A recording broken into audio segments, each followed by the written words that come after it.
السلام علیکم ورحمۃ اللہ وبرکاتہ۔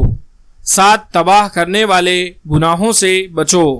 حضرت ابو ہریرہ رضی اللہ تعالی عنہ سے روایت ہے کہ رسول اللہ صلی اللہ علیہ وسلم نے فرمایا، 7 تباہ کرنے والے گناہوں سے بچو۔ صحابہ رضی اللہ تعالی عنہم نے عرض کیا، یا رسول اللہ صلی اللہ علیہ وسلم وہ کیا ہیں؟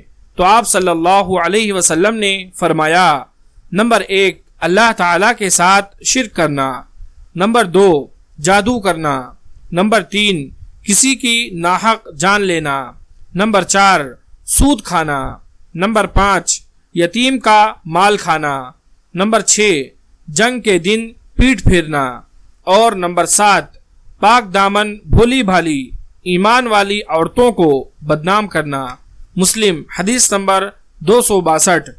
اللہ تبارک و تعالی سے دعا ہے کہ اللہ رب العالمین ہم تمام لوگوں کو اس حدیث میں بیان کیے گئے باتوں کو سمجھنے اور اس پر عمل کرنے کی توفیق عطا فرمائے، آمین۔